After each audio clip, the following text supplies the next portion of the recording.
దురుసుతనం, ఒంటెద్దు పోకడాలు, అహంకార వైఖరి, చులకన భావం, కక్షపూరిత రాజకీయాలు, దుర్మార్గాలు, తప్పుడు విధానాలు చూడలేక నీలో, నీ భాషలో, నీ స్వరూపంలో మార్పు రాకపోవడంతో నిన్ను మార్చడానికి నేను పార్టీ మారాల్సిన అనివార్య పరిస్థితి ఏర్పడింది.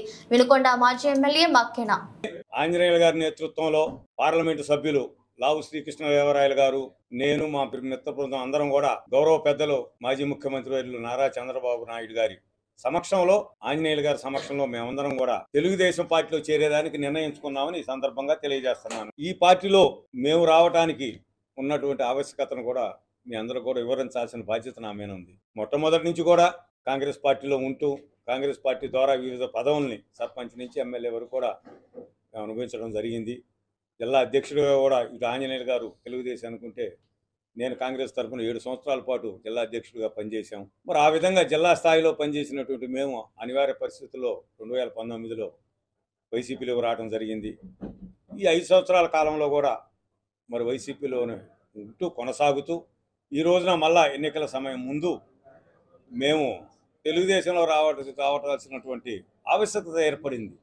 దానికి ఒకే ఒక కారణం, ఎందుకంటే ఇప్పుడు ఉన్నటువంటి శాసనసభ్యుడు ప్రస్తుతం ఉన్నటువంటి బొల్లా బ్రహ్మనాయుడు గారు ఈ 5 సంవత్సరాల కాలంలో చేసినటువంటి దమనకాండ, లా అండ్ ఆర్డర్ ఫెయిల్యూరు, దురుసుతనం, తప్పుడు కేసులు పెట్టించడం, రైతులకి మరి ఆయన అక్రమ కేసు పెట్టించినటువంటి దాన్ని నేను ఆ రోజునే ఖండించే, ఈ రోజు కాదు, ఆ రోజునే ముఖ్యమంత్రి దృష్టికి కూడా తీసుకెళ్ళా.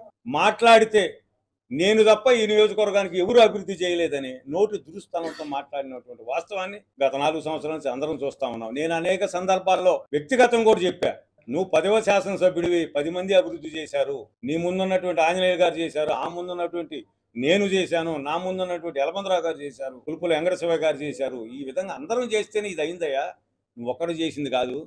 దయచేసి ముందున్నటువంటి శాసనసభ్యుల్ని నువ్వు అవమానపరచకాకని నేను పార్టీలో ఉండి చెప్పడం జరిగింది. కానీ ఆయన ఏ రోజు ఆయన పద్ధతి మార్చుకోలేదు. దాన్ని మేము తీవ్రంగా ఖండిస్తా ఉన్నాం. ఈ విధంగా నేను తప్ప ఎవరు చేయలేదనేది దాన్ని ప్రజలందరూ కూడా, నేను ఈ పార్టీలోకి రాకముందే మా హయాంలో ఏం జరిగింది, లేకపోతే అంతకుముందు ఏం జరిగిందని వివరణతో మీ అందరూ కూడా చూపించడం జరిగింది. వినుకొండ వార్డ్ స్కీమ్కి సంబంధించి కానీ, వినుకొండ మున్సిపాలిటీకి సంబంధించి కానీ, నియోజకవర్గంలో సంబంధించినటువంటి అభివృద్ధి మొత్తం కూడా ఎన్ని కూడా చెప్పుకోవడం జరిగింది. ప్రాక్టికల్గా మేము ఫోటో ద్వారా కూడా ఇవ్వడం జరిగింది. దీనికి మేము ఒకటే మనవి చేస్తున్నా, శాసనసభ్యుడైనటువంటి వ్యక్తి ప్రజలను గౌరవించాలి, ముందున్నటువంటి నాయకులను గౌరవించాలి, తను ముందున్నటువంటి శాసనసభ్యులుగా పనిచేసినటువంటి వ్యక్తులను గౌరవించాలి.